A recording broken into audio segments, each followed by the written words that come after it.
Good afternoon, everyone. Appreciate you being here today. It's good coming off a bye week with our team. I want to commend our guys. They did a really good job of practice and preparation through the bye week. I think those weeks are so important to continue to improve and get better. And obviously, when you have one late in the season like that, sometimes those things can go either way. I thought our guys did a great job. We got a lot of work done.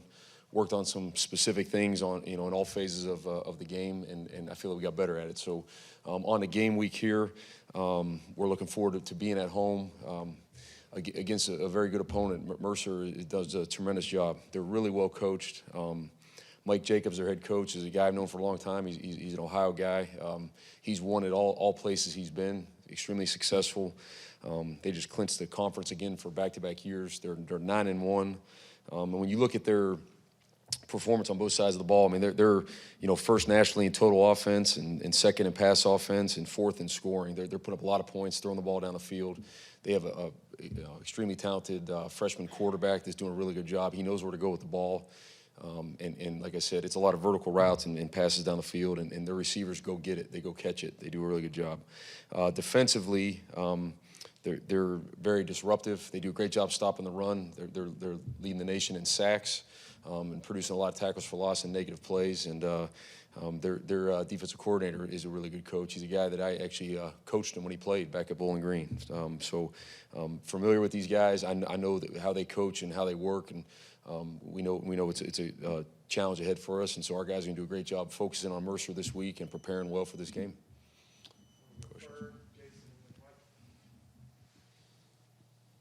DJ, you guys made a decision on what y'all are going to do with Ashton and just the redshirt situation, all that at quarterback heading into this week? I had a bet on if that'd be the first question or not, so I thank you. One, yes, we do. I feel that you have a great responsibility as a head coach to do what is best for your football team and your program at all times. That's what you're hired to do. That's what you need to do. I also feel you have a great responsibility to the young men that you coach and their families to do what is best for them. And anytime you can kind of thread that needle where those two things align together, obviously that's the best and what makes it work. And I think in this case, we have that. I think the best thing for Ashton is to be able to preserve his redshirt year and be able to come back and play another year. I think it's tremendous for this program and also for him. I think he has great football ahead of him, and so we are going to do that. He will not play in this game so that he can keep that redshirt year. And again, I just think it's clearly the right thing to do. Adding to that, do you know what you will do at quarterback, Ashton, whether it's Deuce kind of getting his shot, or have y'all decided that yet? Both those guys are going to play in this game, Jackson and Deuce, and we're going to go through the practice week and kind of sort out what exactly that looks like. But I met with them both yesterday. They are both tremendously excited about this. I feel like Deuce has a lot of great football ahead of him and hasn't had that opportunity. He's going to get that opportunity. And you could just tell a difference in we practiced last night. You could tell a difference in him right there. And I think the same with Jackson. Jackson's a tremendously talented guy. We're going to put together a great plan for both these guys to have success. And I told their teammates it's their job to rally around them too. And I know those guys will. They feel strongly about that. And so I'm looking forward to how the entire team responds behind those guys.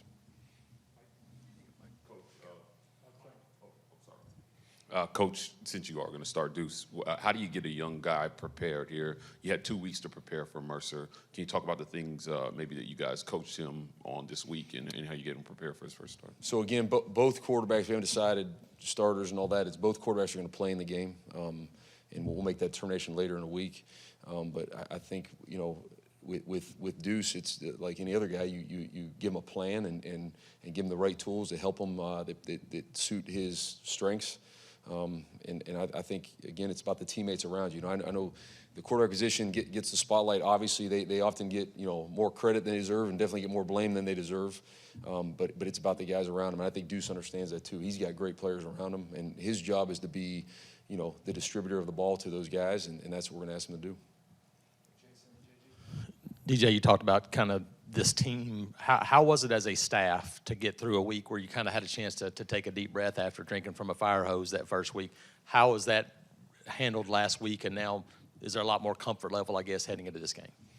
Yeah, I think absolutely. I think like in this game week, we're a lot more settled into what the I guess the new norm is and what that looks like. I know for me in particular as well. So that was certainly helpful in that. There was a lot coming at us right there in the quick turnaround in that week. So I think we're more settled in that way. I believe that carries over our players. I think always as a coaching staff, when you're detailed, you're organized, there's a flow, there's a routine, that helps your team, lower the anxiety level of what's going on and know what to expect, and then that way focus on the right things, prepare. And so that is certainly the plan. I feel like we're in a good spot for that this week. DJ, have you spoken with Cohen about the job and like interviewed with him? Have you had that conversation with him? I view every day here on the job as an interview. I think that's what I'm doing. I think you're getting a good glimpse of what I will be as a head coach here, and so I think I just treat it that way. And certainly there's conversations almost daily with him and our administration about a lot of things in the program, like would be the norm anyways. And so that's how it is. Our focus is solely on this team right now, preparing for the game this week, and that's it. And those things I think will play out and handle themselves as we go.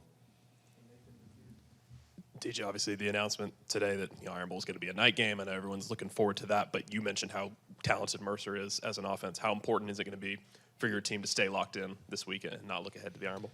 I mean, it's critically important, but I don't think it's going to be a problem for them because that's what we're doing. I mean, for real, that's where our focus is. So there's no.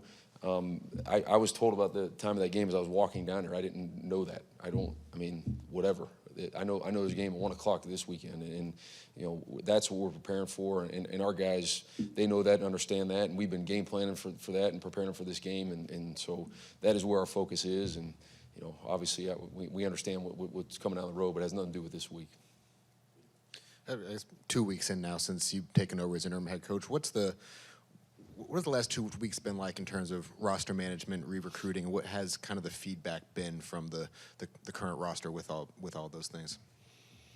Yeah, I mean, I think that question is probably better answered by those guys, but from our standpoint, it's been good. It's been our guys have, I think, practiced really well at a high level. I think actions speak louder than words. Anyone could say where they are, but man, if you're really bought into what's going on and you're still with your team and 2 feet in, you're going to show it how you practice, how you prepare, and I feel like our guys have done a great job of that.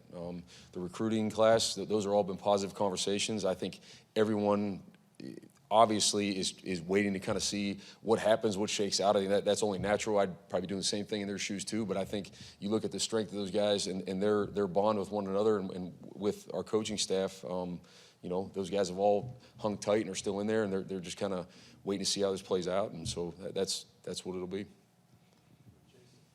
DJ, you talked about kind of settling in for you guys as a defense heading into this, and obviously another challenge. Did you learn anything after going back and watching Vandy about maybe game days, anything you might handle differently, how the flow of the game goes as a play caller and the head coach as well? Yeah, definitely. That game, I think, probably on both sides went a little different than anyone thought it was going to go, and it kind of changed throughout it. I really wish, looking back, I made a few different adjustments throughout the game defensively, so I'm certainly going to be better that way moving forward.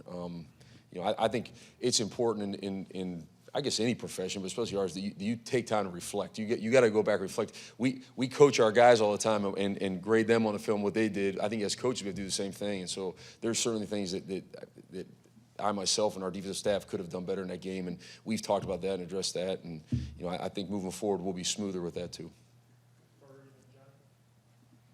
DJ, looking back at that Vandy game, especially on defense in the secondary, what kind of lessons do you guys learn from that game, having some extra time to look back at it and knowing that y'all have got Mercer this week, and obviously Alabama's really talented passing offense coming up as well?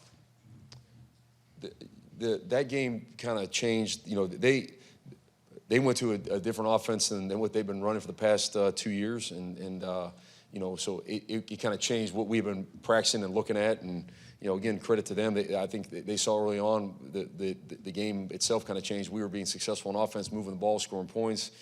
They were not moving the ball very well on offense, and so they did a great job as a staff and their team. They have a quarterback that's able to do that and kind of changing it out of it. So it just for us is really it's a lot about technique and fundamentals and eye control. That's what we focused on in the open week. I think we have talented guys in the back end. We have guys that we've played really well, obviously at times, and I think it's coming back to that. You got to have your cleats in the dirt, your eyes in the right place, and play the call, not be looking around. I think we got out of position at times in that game just based on some of those simple fundamentals. Hey, DJ, obviously when you were a defensive coordinator here, you kind of had the keys to the car when it comes to running the defense. Now that you've been promoted to this interim role, how much more of your day-to-day is spent in offensive meetings and trying to make sure that you're present both sides of the ball while still calling the defense? Yeah, I think, it's really important that the team understands, that you are present on both sides of the ball and supportive in every way. I think, Derek Nick's done a great job preparing our offense. I think he and I have a lot of conversations about what the plan is, what we want it to look like, and he does a great job of executing from that plan. And then, with our players, it's just a matter of, they all understand and get what the role is right now. It's still, partially defensive coordinator, but I do believe that, it's important. Everything we do is as a team, bring it together, and it's not offense, defense. It's just our team, and we say it all the time and mean it and believe it. This is our team. It's not any one side of the ball. Coach, with so much coming, last week you said that you guys made a concerted effort to get Cam Coleman the ball. You did that. He came up a little hobbled at times during the game. Can you talk about his status this week and how he looks headed into Mercer, and if you guys are going to take the same approach? Yeah, Cam's healthy. He's great. He's been practicing, doing well. So he's full go. I think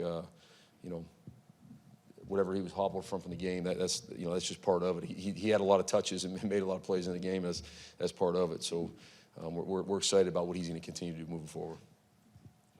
DJ, what was Ashton's reaction when y'all had those conversations and you finally told him, hey, this is what we'd like to do? Obviously, his input was important in that too, but how did he just sort of, I guess, take those conversations and take potentially sitting and then trying to come back and play?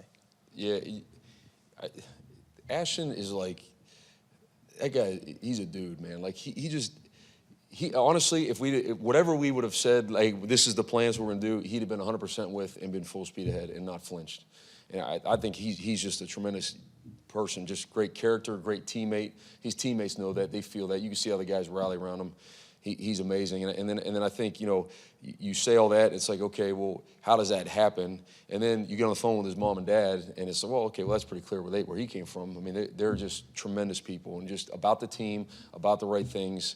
Both mom and dad are coaches as well. And so you can tell where all that comes from. So I think it's very clear what the right thing to do is. That's why we're doing it. But I also want to be very clear, like, it's not something they were pressuring or pushing, or this is just, they were ready to do whatever the team asked of them. And I think it's just, pretty incredible.